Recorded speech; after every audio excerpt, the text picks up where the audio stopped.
시청자 여러분 안녕하십니까?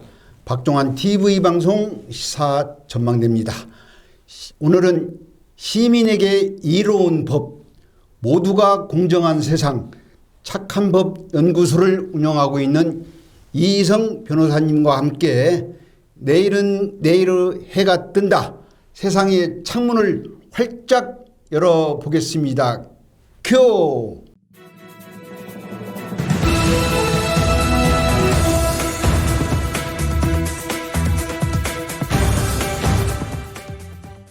본격적인 토론 들어가기에 앞서 시청자 무료 서비스 착한법 연구소 이희성 변호사님과 지인들과 함께 좋아요, 구독, 알람을 눌러주시면 방송에 큰 힘이 되겠습니다. 자, 우리 이희성 변호사님. 예. 네, 그 본 방송은 아직 창립 총의를 하지 않았기 때문에 가칭 사회단체 어메이징 익산 시민통합발전위원회 후원회에서 보내드리고 있습니다.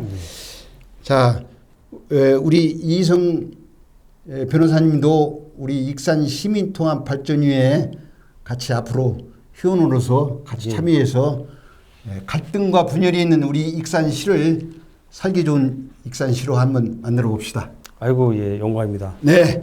자, 본격적인 질문 들어가겠습니다. 그동안 우리 이희성 변호사님에 대해서 우리 익산 시민들이 많이 지금 궁금해하고 있어요. 우리 이희성 변호사님이 살아온 길, 시청자 여러분이 좀 궁금하게 생각하니까 간단하게 인사 소개 부탁드립니다. 예, 안녕하세요.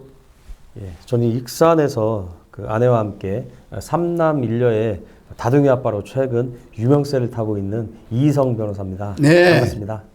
네, 이희성 변호사님 다둥이 아빠라고 그랬어요? 예, 예, 네. 그렇습니다. 그 익산 시민들이 이 다둥이 아빠 또 그 착한 법률 연구소 예. 이희성 변호사님이 요즘 많이 인기가 있고 화두를 많이 오르내리고 있어요. 아, 예. 네, 오늘 우리 본 방송에서 그 이희성 변호사님의 그 진가를 한번 보여주시기 바랍니다. 예, 예. 그 지난 6월 10일인가요? 그 이희성 변호사 착한 법 연구소를 개소식을 했어요. 예, 예. 예, 개소식에 많은 지인들이 축하도 해주고 참 대성황을 이뤘는데 그 개소식을 끝나고 나서 특별한 뭐 각오 또 개소식을 앞으로 익산 시민을 위해서 어떻게 하겠다는 그런 각오 한 말씀 부탁드립니다. 변호사로 활동하면서 네. 그동안 안타까운 사연들을 가지신 시민들을 많이 만났습니다. 그러면서 많은 생각을 하게 됐습니다. 어떻게 하면 그들에게 도움을 줄 수 있을지. 그래서 착한 법 연구소를 설립하게 된 것이고요.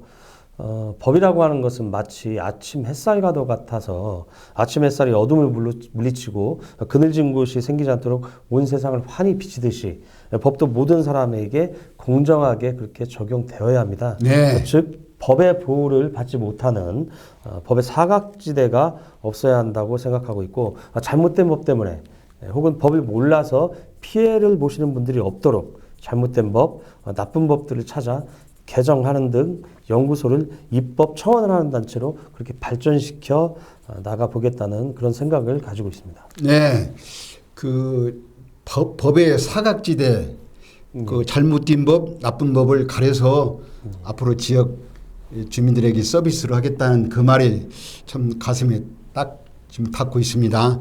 되게 그 법에 이렇게 도움을 이렇게 받으려고 변호사님을 찾아갈 때는 예. 뭔가 좀 시원한 그 법적인 그 해결 방법을 이렇게 호소하러 찾아가는데 예. 그 이제 자기 뜻대로 이제 일이 안 됐을 때 그때는 참 변호사로서 참 안타까운 때가 좀 있을 거예요. 아, 그럼요. 네, 우리 그 본 방송은 우리 본 박종환 TV 방송은 그 프로가 2개가 있어요. 예. 하나는 이렇게 우리 지역에서 열심히 일하는 우리 이희성 변호사님 같이 여러 계통이 이러는 분을 모시고 초대하는 시사 전망대가 있고 또 하나 프로는 우리 전북권의 그 최대 화둔 새만금의 전문 그 새만금 소식이 있어요. 우리 이희성 변호사님도 전북 도민으로서 이 새만금 국책 사업을 예. 어떻게 보십니까? 그 새만금은 네. 지난 30여 년간 환경 문제로 공사가 중단되기도 했었고 각종 소송에 휘말리기도 했었죠. 네. 그리고 말뿐인 화려한 청사진이 제시되기도 했고요. 한마디로 우여곡절의 역사를 가지고 있습니다. 먼저 새만금은 지난 1987년 7월 노태우 정부가 새만금 간척 종합 개발을 발표하면서 추진되었고 지난 1991년 11월 세계 최장의 33.9km 방조제 공사가 착공되었습니다. 네. 즉 새만금 종합개발사업 기본계획이 발표된 지 37년이 되었고 방조제 공사에만 30년이 넘게 걸렸으며 이 사이 무려 8차례 정권이 바뀌었습니다. 당군 이래 최대 국책사업이라는 화려한 미사업으로 출발한 새만금 개발계획은 서울시 면적의 3분의 2에 해당하는 409제곱킬로미터에 달하는 광활한 면적을 개발하는 초대형 프로젝트입니다. 그렇죠. 이러한 새만금은 이후 30년간 사실 정치적으로 그렇게 이용된 측면이 있는 것도 사실입니다. 즉 대선과 정권 출범 초기 반짝 관심을 보였을 뿐이고 재탕 삼탕의 어떤 화려한 청사진만 제시됐을 뿐인 것입니다. 다행히도 최근 새만금이 신재생에너지와 2차 전지 그리고 전기차, AI, 드론, 방산 등 미래 신산업의 허브로 탈바꿈하고 있다는 소식이 들려오고 있습니다. 이른바 4차 산업혁명이 도래하면서 새만금은 새로운 기회를 잡았다고 볼 수 있습니다. 지지부진했던 국내외 투자 유치가 활발해지면서 미래 첨단 전략산업의 전초기지로 부상하는 것 아니냐는 그런 기대감을 주고 있는 것입니다. 이러한 여세를 몰아 새만금이 글로벌 2차 전지 및 소재 공급 기지는 물론 방위산업 등 미래 첨단 전략 산업의 허브로 성장하는 바람을 가지고 있으며 아울러 급속한 지구 온난화라는 기후 재앙은 우리 인류가 당면한 과제이지만 새만금의 입장에서는 오히려 기회가 될 수도 있다고 그렇게 생각합니다. 즉 사실상 아열대 기후로 가고 있는 우리나라의 기상 환경에서 우리 새만금을 해양 레포츠를 선도하는 국제적인 휴양도시, 관광도시로 만들 수 있고 만들어야 한다고 생각하고 있습니다. 네. 아주 우리 이희성 변호사님께서 새만금에 아주 박식한 지식을 가지고 오셨어요. 네, 감사합니다. 예, 저도 새만금에 대해서는 어느 정도로 좀 공부를 하고 있는데 오늘 이희성 변호사님 말씀 맞다나 새만금이 처음에 노태우 정부에서 시작했을 때는 사실 정치적인 표를 얻으려고 시작했어요. 아무 준비도 없이. 이제 그러다 보니까 8명의 이제 대통령을 지금 이제 지나고 있지 않습니까? 지난번에 지금 이 문제가 또 새만금 문제가 뭐 2차 전지로 인해서 김관영 도지사가 당선되고 나서 뭐 한 7조 원이라는 그 2차 전지 그 뭐랍니까 그게 투자 유치를 확보해서 지금 뭔가에 지금 기술을 보려고 하는데 갑자기 또 요즘 재생에너지 뭐 태양광이나 풍력 문제로 좀 요즘 정말 시끄러워요. 뭐 감사를 받는다 윗선에 어떤 내용이 있는가를 조사를 해라 지금 이렇게 시끄러운데 2018년 제 기억으로는 2018년인가 10월 30일 날 문재인 대통령 임기 말쯤 돼가지고 그 새만금 재생에너지 비전 선포식을 했어요. 네, 그때 문재인 대통령께서 새만금에 이렇게 오셔서 태양광하고 풍력을 세계의 그 기반 시설 단지로 만들겠다 이렇게 했는데 이것이 또 이게 불똥이 또 새만금으로 태양광 풍력이 뛰어가지고 앞으로 이게 어떻게 될란가 참 궁금한데 저희들 우리 전북 도민의 입장으로서는 이런 일들이 말끔하게 마무리돼서 새만금에 그 투자 유치시키는 것이나 새만금에 개발하는데 지장이 없으면 좋겠어요. 아이고 그렇습니다. 네, 그렇게 되기를 바라면서 네 번째 질문 들어가겠습니다. 이희성 변호사님은 그 초반에 스토리를 잠깐 얘기했는데 다둥이 아빠라고 그랬어요. 그렇습니다. 그리고 이렇게 스토리를 제가 이렇게 보니까 가와 만사성 그 가정의 평화에 중점을 두고 인꼬 부부라는 이 소문이 자자해요. 예, 예. 그 아름다운 가정 이야기 한번 소개 부탁드립니다. 과찬의 말씀이신 것 같고 제 처가 들으면은 인권부라는 말씀에 대해서 좀 제 처가 할 말이 많을 것 같습니다. 저는 네. 2013년 부산 출신인 아내와 결혼했습니다. 네. 그래서 현재 3남 1녀를 두고 오손도손 살고 있습니다. 열심히 나름대로 노력하고 있습니다만 사실 저는 아이들이나 아내에게 결코 좋은 아빠, 좋은 남편은 아닙니다.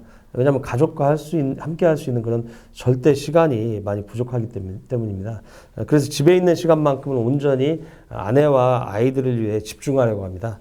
이를 위해서 직업의 특성상 스트레스를 많이 받고 또 일도 많지만은 절대로 바깥 일을 집으로 가지고 가지 않으려고 합니다. 네. 또한 주말에는 무조건 가족과 함께 지내려고 노력하고 있고요.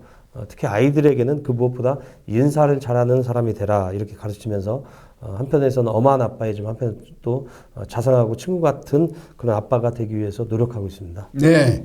그 아내가 부산 출신이라고요? 예, 그렇습니다. 그러면 이희성 변호사는 호남 출신이니까 예, 예. 이게 가정도 영호남이 화합이 됐네요. 예, 예, 그렇습니다. 네. 아주 환상의 영호남 화합된 가정이 됐습니다. 예, 예. 그 자녀가 어떻게 되십니까? 아들 셋에 딸아이 1명 이렇게 3남 1녀 두고 삼남 일녀. 예, 예. 요즘 시대에 보면은 예. 상당히 좀 획기적인 다둥이 아빠예요. 예, 예, 그렇습니다. 그 국가에 상당히 그 뭐라고 할까 국가에 바라는 예, 상당히 그런 참 가정인데 그 다섯째 질문 들어가겠습니다. 예, 예. 그 익산에서 변호사 그 생활을 하면서 예, 한 11년 지금 11년 차입니까? 그렇습니다. 네. 그 남다른 보람도 있을 것이고 또 변호사 생활하면서 특별한 뭐 스토리가 있을 것 같아요. 예, 그 한두 가지 예. 보람 있는 그 스토리 또는 이런 얘기를 한번 해보고 싶다는 그런 스토리 있으면 이 기회에 한번 부탁드립니다. 예, 예, 알겠습니다. 먼저 저는 변호사 개업 전에 저 자신과 두 가지 약속을 했습니다. 네. 하나는 변호사라는 직업을 단순히 돈 버는 수단으로만 생각하지 말자. 공익적인 점을 10분 활용해서 다른 사람의 어려움을 돕는 그런 직업으로 활용하자. 그런 결심을 했고, 두 번째는 강자의 강함의 논리, 그리고 가진 자의 돈의 논리에 휘둘리지 말자. 네. 이런 결심을 했습니다. 뭐 아직까지 나름대로는 잘 지켜오고 있다고 그렇게 자평하고 싶습니다. 네. 특별히 기억나는 사건을 살펴보자면 평범한 가정주부가 사기를 당한 사건이 있었는데 경제적으로 매우 공공한 처지에 처해 있는 그런 중년의 주부가 전 재산인 가게를 담보로 제2금융권에서 대출을 받아 건설업자에게 투자를 했습니다. 그런데 사기를 당한 것입니다. 네. 그분은 그 이금융권 대출을 갚기 위해서 가게를 처분했습니다. 그리고 생계를 위해서 여성의 몸으로 대리운전, 건설 현장의 일용직 등의 일을 전전하면서 두 딸을 당시 고등학생이었는데 훌륭하게 그렇게 키워내셨습니다. 네. 약 10년 전에 벌어진 일이라 공소시효도 임박하였고 그리고 관련된 동일한 사건의 피해자들은 모두 불기소 처분을 받은 그런 상황이었습니다. 아주 절망적인 상황이었죠. 근데 저는 시계추를 10년 전으로 돌려서 사건이 발생했던 10년 전으로 돌려서 정확한 사실관계를 파악하기 위해 노력했고 여기에 정치한 법리 구성을 더해서 결국 피의자가 기소가 되었습니다. 그리고 네. 재판에서 실형이 선고되었고 결국 피해자는 피해 금액 대부분을 변제받을 수 있었습니다. 변호사 생활하면서 가장 기억에 남고 보람이 있었던 그런 사건으로 기억되고 있는 그런 일화입니다. 네. 이렇게 변호사 이렇게 생활을 하면은 그 재판은 그 변호를 맡아서 이길 수도 있고 또 이렇게 뜻대로 또 이렇게 안 줄 수도 있어요. 예, 그렇습니다. 참 그런 때가 있는데 그 대부분 이렇게 변호사 수임을 할 때는 저희들도 가끔 이제 무슨 법률적인 문제가 있어서 이제 변호사하고 상담을 하는데 변호사 수임원은 그분들의 얘기를 소통을 잘해야겠더라고요. 예, 그렇습니다. 소통을 잘해서 그분들이 가지고 있는 이야기 스토리를 다 끄집어내서 예, 예. 변호사를 신뢰로 믿고 예, 그렇습니다. 그렇게 일을 해야 이길 수 있는 승소할 수 있는 승률이 높지 않을까 이제 그런 생각이 들어가요. 사실 그 부분과 관련해서 잠시 말씀을 드리면 찾아오시는 의뢰인 분들은 자신의 모든 얘기를 다 들어주길 원하시죠. 그렇죠. 1시간이든 2시간이든. 근데 변호사들은 항상 시간에 쫓깁니다. 그리고 그분들이 말씀하시는 내용 중에서 실제 변호사가 사건을 해결하기 위해서 필요한 쟁점이 되는 부분은 사실 그렇게 길지 않거든요. 예. 1시간 말씀하시면 그 중에 내용 중에서 한 10분 정도만 들어도 저희가 쟁점을 파악할 수 있습니다.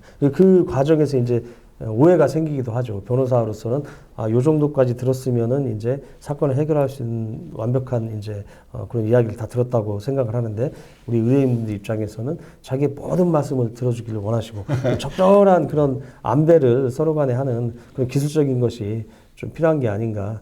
저도 아직까지도 그런 부분에 좀 약해가지고 의뢰인들이 왜 이렇게 말을 안 들어주냐고 타박을 하시기도 합니다. 네. 의뢰인분들께 이 자리를 빌어서 죄송하다는 말씀 드리고 앞으로 더 이야기를 잘 들어드리는 그런 변호사가 되기 위해서 노력하겠습니다. 네, 좀 소통 좀 잘하셔서 최대한 그래도 그 변호사님을 이렇게 선임을 할 때는 뭔가 좀 답답하고 그 하소연이니까 그걸 좀 잘 좀 들어줬으면 좋겠습니다. 예, 감사합니다. 자, 서두에도 제가 이렇게 말씀한 것 같이 우리 익산 지역이 어느 지역보다도 갈등과 분열이 심해요. 그 고소고발이 전국 최고라는 그 불명예스러운 타이틀을 갖고 있는데 우리 이희성 변호사님도 변호사님 이전에 익산 시민으로서 뭐 좋은 대안이나 시민들한테 무슨 이렇게 좋은 얘기가 있으면 한 말씀 부탁드립니다. 말씀하신 대로 익산이 고소고발 각종 진정과 투서가 전국적으로도 최상위권인 것으로 알고 있습니다. 네. 이러한 형태는 사실 지역 주민 간 불신과 갈등을 심화시켜 지역 발전을 저해하는 그런 요인으로 작용을 합니다. 그런데 이러한 고소고발 등은 정치와도 아주 밀접한 관련이 있다고 생각합니다. 선거에 지대한 관심이 있는 일부 시민들은 선거철이 되면은 자신이 지지하는 후보를 당선시키기 위해 최선을 다합니다. 다행히 자신이 지지하는 후보가 당선되면 좋지만 낙선되는 경우에는 그 후폭풍이 어마어마합니다. 네. 당장 낙선한 캠프를 도운 사람들은 각종 사업권에서 철저히 배제되고 당선된 캠프를 도운 분들은 4년간 속된 말로 꿀을 빨게 되는 것이죠. 이러한 철저한 승자 독식의 논리가 선거판과 결부되어 수많은 고소 고발을 야기시키는 것도 엄연한 현실입니다. 선거는 민주주의의 꽃인데 이 꽃이 피면 우리 익산은 더욱 분열되고 갈등이 증폭되는 것입니다. 결론적으로 이러한 선거 문화를 바꾸어야 한다고 생각합니다. 서로 멋지게 선의의 경쟁을 하고 결과에 깨끗이 승복하며 승자는 상대방의 편에 섰던 사람까지도 품을 수 있는 그런 아량이 있어야 합니다. 이러한 선거 문화가 정착되어야 익산은 발전할 수 있습니다.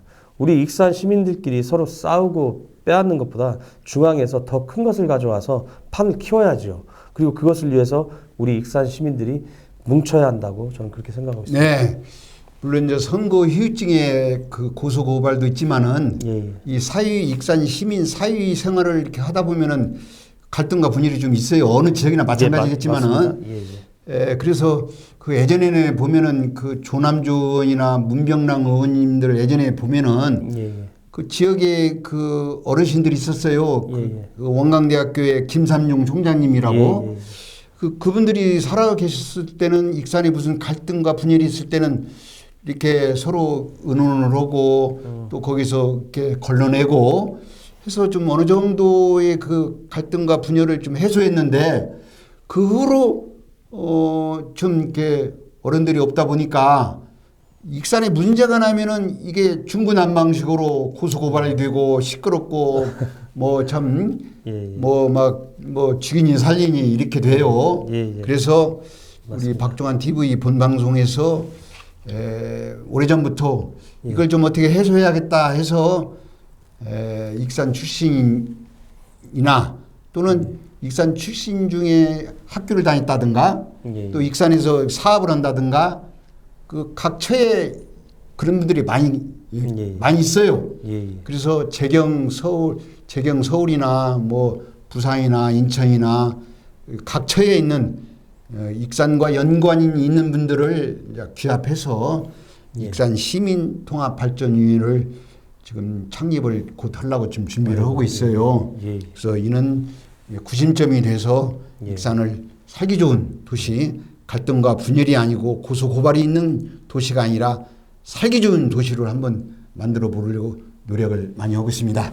익산에 꼭 필요한 네. 그런 단체인 것 같습니다. 네, 그 초반에도 말씀하신 것 같이 우리 이희성 변호사님도 예, 예. 꼭 참여해서 아이고, 예. 같이 익산 시민통합을 하는데 같이 협력했으면 좋겠습니다. 아이고, 예, 함께 할 수 있다면 영광이겠습니다. 네, 끝으로 예. 우리 이희성 변호사님이 하고 싶은 얘기, 예. 우리 익산 그 시민들이나 깨있는 우리 지역 주민들을 위해서 내가 이런 말은 꼭 한번 하고 싶다. 또 덕담, 예, 그런 얘기가 있으면 부탁드립니다. 예. 우리 익산은 2000년이 넘는 그 마흔의 유구한 역사와 백제 문화의 도도한 숨결이 살아 숨쉬는 지역으로 역사와 전통 속에 도로와 철도 등 편리한 교통이 함께하는 그러한 고장입니다. 그렇죠. 인구 30만 미만 도시로는 전국에서 유일하게 메모드급 종합병원인 원광대학교 병원을 보유한 도시이고 기독교와 천주교, 불교와 원불교 등 종교가 번성한 고장일 뿐만 아니라 기름진 논밭에서는 오곡백과가 풍요로움을 더하는 그러한 고장입니다. 우리 부모님들에게도 살만한 고장이었고 저희 세대에도 살만한 고장입니다. 그리고 우리 자녀들에게도 살만한 고장으로 만들어서 물려주어야 합니다. 그리고 그것을 위해 우리 익산 시민 모두가 고민하고 노력해야 된다고 그렇게 생각하고 있습니다. 앞서 말씀드린 착한법 연구소를 통해 시민들과 더 많이 소통하려고 합니다. 부정의하고 불평등한 법, 불공정한 법을 찾아서 정의롭고 공정한 법으로 개정될 수 있도록 그러한 입법 청원을 진행할 것이고 시민들이 더 이상 잘못된 법 때문에 억울해하시지 않도록 더 이상 법이 강자들, 가진 자들의 전유물이 되지 않도록 열심히 앞으로 노력하겠습니다. 네. 감사합니다. 그 착한 법 연구소 같이 우리 이희상 변호사님께서 익산 지역 주민들의 사랑받고 또 그 많은 그 후원을 받을 수 있는 그런 익산의 지도자가 됐으면 좋겠다는 그런 생각을 끝으로 우리 시민들에게 다시 한번 우리 이희성 변호사님의 앞으로의 향후를 기대를 해보겠습니다. 감사합니다. 열심히 하겠습니다. 시청자 여러분 어떻게 보셨습니까? 어느 지역이나 갈등과 분열은 있습니다. 그러나 이 갈등과 분열을 사랑과 평화로 이끌어 갈 수 있는 이는 그 지역에 있는 오피니언 리더, 지도자들이 이 지역 사회를 아름답게 가꿨으면 좋겠습니다. 이번 주는 여기서 작별의 인사를 구합니다. 다음 주에 만나요. See you again. 감사합니다. 감사합니다.